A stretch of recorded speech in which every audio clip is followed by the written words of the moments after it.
Bonjour, je m'appelle Cassandra Fradette. Bienvenue à un autre épisode de À la bonne franquette. Mon but, encore une fois, c'est de vous faire découvrir de nombreux produits du terroir lanaudois. Et aujourd'hui, ma mission, c'est de vous trouver un trio parfait pour un délicieux 5 à 7. Et je suis convaincue que ce que vous allez voir va vous inspirer. Bonne émission!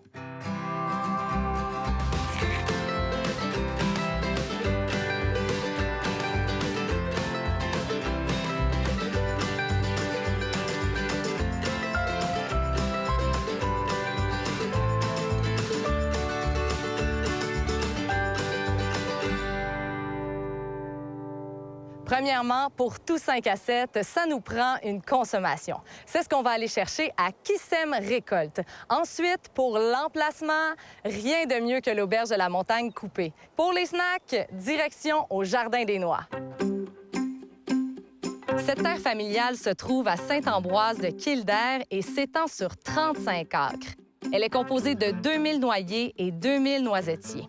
Depuis 2007, l'entreprise au Jardin des Noix est l'un des rares producteurs de noix nordiques. Je suis avec Alain Perrault, le propriétaire de l'entreprise. Merci de nous recevoir. Ça me fait plaisir de vous avoir chez nous. Et là, c'est quoi la différence entre noyer et noisetier? Le noyer vient gros comme un érable à sucre, disons, tandis que le noisetier, c'est plus un arbuste qui peut devenir quand même assez haut, disons 20 pieds ou 6 mètres de haut.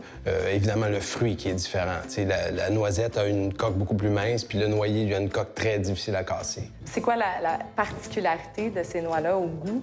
Bien, par exemple, le noyer noir a un goût très, très relevé de, je dirais, dans les thèmes de champignons ou de fromage bleu. OK? Donc, on est étonné quand on met en bouche parce que c'est un goût plus de sous-bois, vraiment plus terreux que la noix de Grenoble qui est plus neutre et asséchante à la fin, ou la noix de noyer cendré qui est indigène au Québec, qui, elle, est plus une noix de beurre. La grosse difficulté, c'est de trouver des arbres qui vont produire en quantité suffisante au nord. Donc, ils vont résister aux hivers, mais aussi qui vont fleurir, puis qui vont avoir une bonne pollinisation, puis qui vont arriver à produire des fruits en bonne quantité. Donc là, en ce moment, vous faites aussi de la cueillette. Vous permettez aux gens d'en cueillir eux-mêmes? En fait, oui, surtout pour la noisette, qui se prête bien à l'autocueillette parce que les variétés de noisetiers qu'on a ici au Québec, souvent, la noisette ne va pas tomber d'elle-même au sol. Il faut aller la chercher dans l'arbre. Les noisettes sont assez accessibles aussi. Donc, même pour les enfants ou etc., on peut prendre une branche, puis c'est assez flexible, le noisetier. Donc, on prend la branche, puis on détache la noisette. Après, on la fait sécher à la maison, puis c'est un goût incomparable. Le goût est vraiment meilleur que ce qu'on peut acheter au marché, là. Comment vous faites pour faire participer les gens qui viennent ici? Pour l'instant, c'est un peu comme artisanal, puis à la bonne franquette, là, où on s'adapte à la production qui est en fait en émergence, mais on peut donc cueillir un peu comme on veut, déguster ça à la maison tranquillement, casser ça un par un. Oui, c'est ça, parce que c'est beaucoup de travail, puis ça fait beaucoup de déchets. Oui, énormément. Pour la noisette, c'est moins pire que pour le noyer noir. En fait, on achète 1 kilo de noisettes. À la fin, il nous reste 30 de viande qu'on peut manger, mais la coque, ça fait un paillis où on peut s'en servir à faire d'autres choses aussi, du fumage ou des choses comme ça. Vous avez une machine qui trie tout ça aussi? On a un casse-noix, un gros casse-noix qui casse assez précisément la coque en petits morceaux. Puis après, on a un trieur optique qui sépare la coque des cerneaux.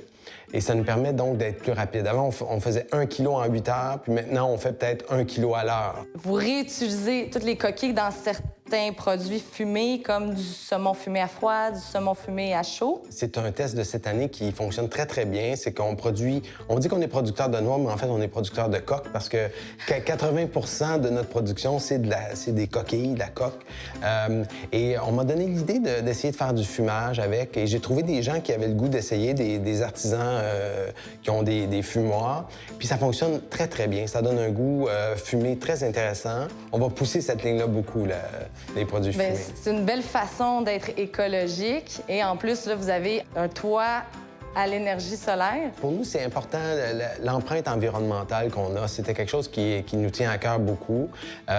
Et ça tombe bien parce que notre bâtisse est bien orientée avec une grosse pente, une toiture suffisante pour installer des panneaux solaires et avoir une empreinte carbonique encore plus basse. Qu'est-ce qui vous rend vraiment le plus fier d'avoir accompli tout ça ici? Bien, c'est de s'être rendu au stade où on a effectivement une production. Juste ça, pour nous, c'était en soi très incertain parce qu'on essayait des variétés d'arbres qui n'avaient pas été testées au niveau qu'on voulait, au niveau de la production agricole. Ça prend une patience un peu inattendue même de nous-mêmes. Ça prend 20 ans avant d'avoir des revenus suffisants pour couvrir les frais. Mais on arrive près de cette étape-là. Depuis 12 ans qu'on est là, on sent qu'on est sur la bonne voie puis que les arbres nous redonnent un peu de l'amour qu'on leur a donné pendant tout ce temps-là. Là aussi, j'ai entendu parler, tu as des coques. Bien, cette fois-ci, des coques vivants. Oui, tout à fait. On a des coques parce qu'on s'aperçoit qu'il y a beaucoup d'insectes qui piquent les noisettes. Puis on a su que les coqs ou les poules peuvent faire un bon travail pour contrôler la population des charançons. Puis en plus, bien, ils tondent le gazon puis ils fertilisent en même temps. Comme pour nous, c'est génial d'avoir des... Voyons donc. Ouais, ouais. Est-ce que vous les avez baptisés? Ils ressemblent beaucoup à des dinosaures, donc Godzilla, etc. Des noms de dinosaures, c'est surtout ce qu'on leur donne quand ils courent. Là, ça ressemble à Jurassic Park. Pour vrai? Aussi, là, tu vends des produits. Oui, tout à fait. Dans le fond, la noix, on la prête à différentes utilités, comme le saucisson, le chocolat. Mais aussi, on vend d'autres produits d'artisans autour qui font des produits intéressants, issus de la forêt, des saveurs nouvelles, durs à trouver en épicerie, évidemment. Mais pour nous, c'est important de mettre en valeur différents artisans autour. Bien, merci beaucoup, Alain Perrault. Ça m'a fait plaisir. Puis avant que vous quittiez, j'ai un petit cadeau pour vous. Donc, oui. Des noix qui ont été triées délicatement. À la main? À la main. Ah. Et même chose pour les coques qui peuvent vous servir pour faire du fumage. Ah ouais, bien là, ça tombe bien. Mon frère, il y a un barbecue qu'on peut faire fumer de la viande. Donc, très hâte d'essayer de faire un bon steak avec ça. Merci, c'est très gentil. Ça me fait plaisir. Là, j'espère que tu es prêt parce que c'est le temps de la minute cocasse.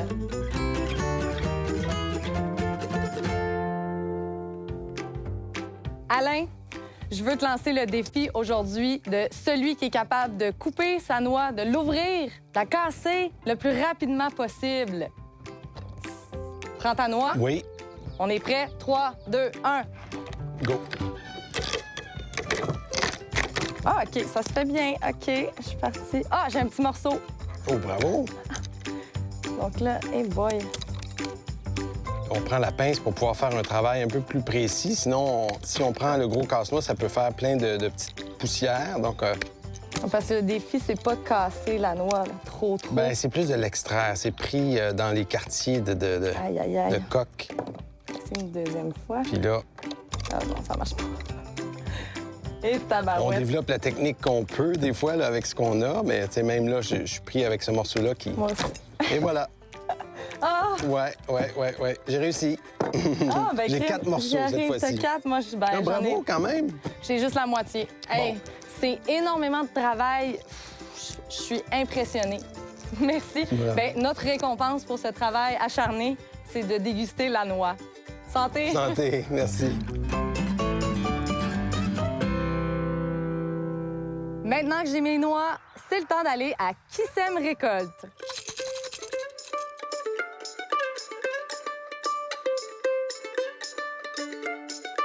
La découverte de la culture et des saveurs de la pomme est au cœur de Qui sème récolte. Cette jolie terre familiale est nichée dans la campagne mataloise et abrite plus de 32 variétés de pommes, dont plusieurs ancestrales. Ils font même de la mayonnaise maison. Hey, si vous pensiez que la mayonnaise commerciale goûtait bon, attendez de goûter à celle-là. Je suis présentement avec la copropriétaire de 2 compagnies, Qui sème récolte et Cuisine Poirier. Salut Nathalie. Bonjour Cassandra. Donc, tu as 2 compagnies, fais de la mayonnaise et ça depuis 20 ans. Oui, ça fait maintenant 20 ans qu'on a pris la relève d'une partie de la compagnie de mon beau-père, moi puis mon conjoint Jean-François.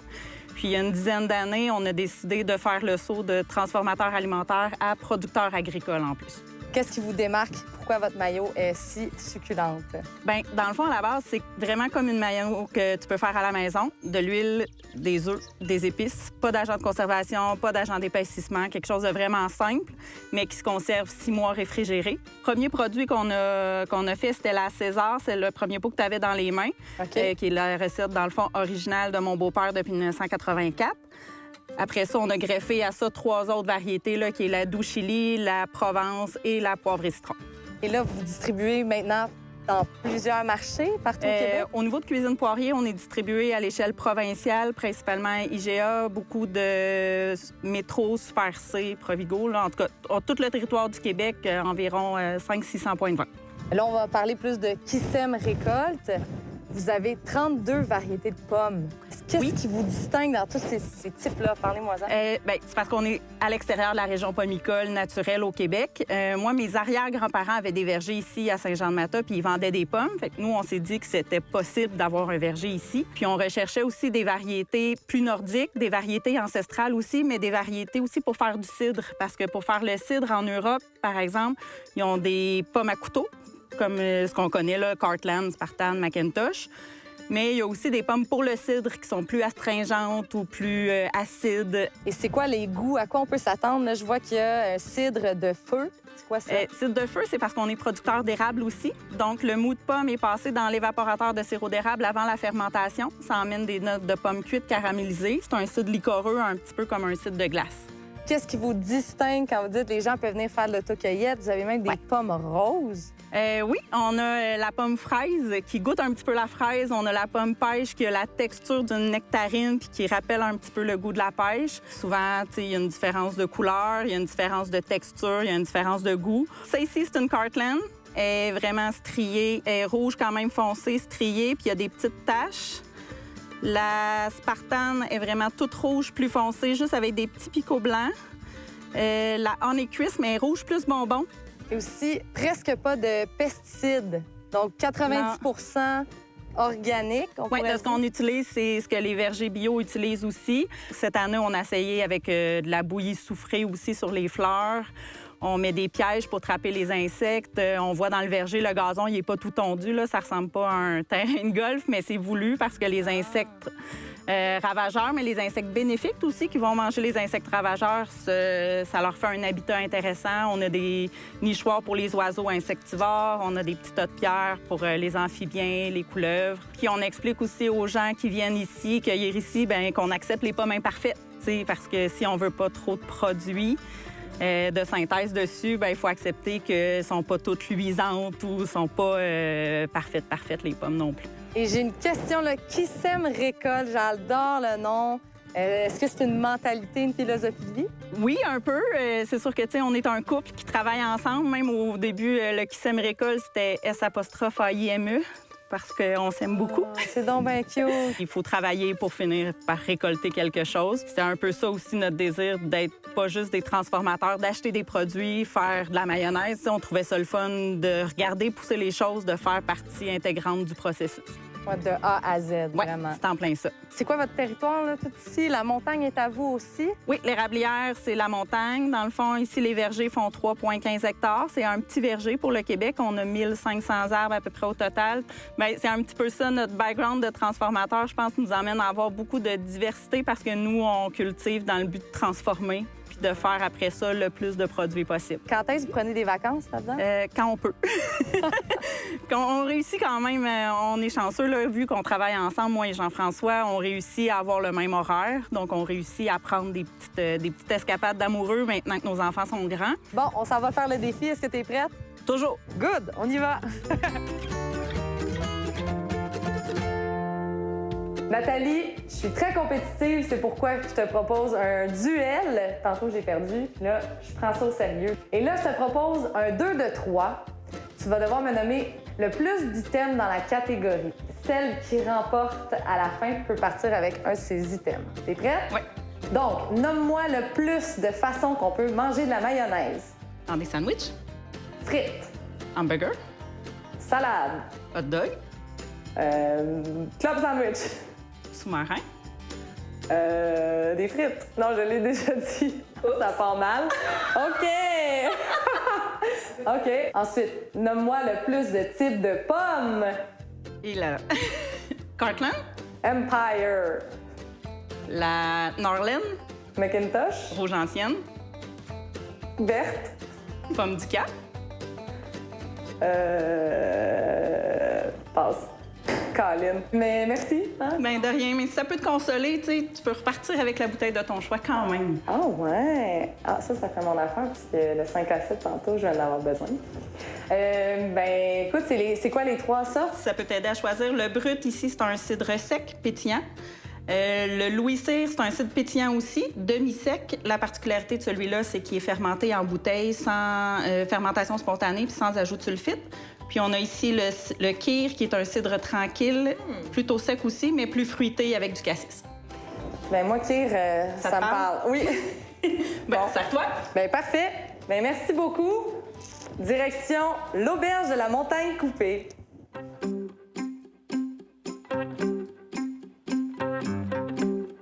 Située à Saint-Jean-de-Mata, l'auberge est réputée pour ses nombreux services et installations. On parle ici d'activités de plein air, d'infrathérapie, de gastronomie et de massothérapie. Mais ce qui me marque le plus, c'est la vue panoramique de la région qui est tout simplement extraordinaire. Tout ça à 1 heure de Montréal. On se trouve présentement sur la terrasse du pavillon des mariages, qui est exclusif à nous en ce moment parce que d'habitude, c'est réservé uniquement aux salles de réception. Alors, je suis avec Jade Desrosiers. Tu es la serveuse et sommelière en chef pour l'auberge de la Montagne Coupée. Je te dirais un petit cheers. Donc, tu nous as fait un magnifique cocktail. Peux-tu me le décrire un peu? En fait, c'est un Aperol Spritz aux 3 agrumes et au crément de Minot de Hemington. Ah, wow, c'est délicieux. Ben regarde, je vais y aller direct. J'ai vraiment le goût d'y goûter. Peux-tu me le décrire un petit peu? C'est un étagé avec de la polenta et des légumes de la région. Très goûteux. Je ramollis des jambes tellement c'est bon. Mais là, je suis curieuse, c'est quoi vraiment qui vous distingue ici à l'auberge? En fait, je te dirais, on est passionné par notre région. On aime bien faire connaître Saint-Jean-de-Mata. Donc, un lieu de détente tranquille, venir relaxer, faire des sentiers pédestres, se faire masser. Profiter des produits locaux principalement aussi. On promouvoit notre région en même temps. Vous voulez créer un wow, une expérience unique pour les visiteurs. Toi, comment tu aimes créer cette expérience-là? En fait, j'aime bien m'adapter à chaque client qui passe aussi, répondre à leurs besoins selon ce qu'on offre dans la région aussi, s'adapter selon les mariages, offrir des exclusivités en s'adaptant aux clients. Donc, vous avez une carte des vins qui est 90 importation privée. Donc, tu participes un peu à la sélection des produits? Absolument. Notre sommelier Yves Desrosiers est spécialisé, dans le fond, dans les choix de vin, surtout en importation privée. Il est passionné et tout ça. Et c'est sûr qu'il inculque bien ça à son personnel et que c'est très important pour nous. Ça fait partie, justement, de s'adapter à chaque personne et de faire découvrir des produits exclusifs. Donc, ça, c'est du Wapiti. Absolument. C'est vraiment beau. C'est trippant de pouvoir, en plus, avoir accès à une aussi belle vue. Disons qu'on a une très, très belle vue pour notre région. Ça promouvoit. Tout ce qu'on vient de déguster et la nourriture que vous offrez, c'est dans votre premier pavillon. Mais là, vous avez un deuxième pavillon pour des mariages. Absolument. En fait, ça fait 2 ans qu'on est en travail sur un nouveau pavillon, sur 2 étages. Donc, on peut faire 2 cérémonies à la fois. Des mariages vraiment faits concrètement pour chaque marié. On les fait sur mesure. Donc, nos organisateurs de mariage travaillent avec chaque marié. On travaille fort pour que chaque personne puisse avoir le mariage qui lui convient. Puis là, on a accès au dessert. C'est quoi ce dessert-là? C'est un léger aux fraises et à la lavande. OK. Un goûton. Okay. Il y a la petite mousse, c'est quoi? C'est une meringue. Ah, ben oui. Avec des copeaux de chocolat. Bien, je suis très charmée d'avoir eu la chance de goûter à tout ça. Et merci encore pour le cocktail. Je te mets au défi de voir si tu connais vraiment bien ton menu. All right.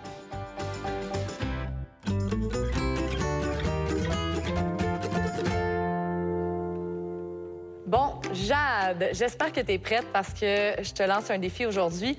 Presque tous les aliments qui étaient dans la table d'hôte qu'on a goûté viennent de l'Anneau d'Hyères. Donc, je te teste. Est-ce que tu es prête? Absolument.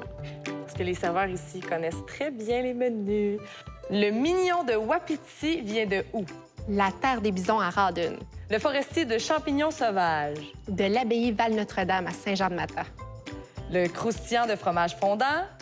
Du champ à la meule. Pétales d'oignon rouge glacé à la vanille noire. Vrai ou faux? Blanche. Et il y avait une petite sauce, c'était... Du miel de chez nous et de la cidrerie qui sème récolte. Mission accomplie. T'as réussi, 100 Cheers! Vraiment, ça m'impressionne, moi qui est en restauration depuis de nombreuses années. Félicitations. On encourage notre région. Il faut.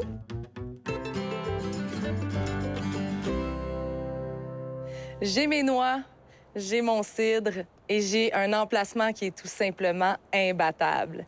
Mission accomplie, j'ai mon 5 à 7 à la bonne franquette.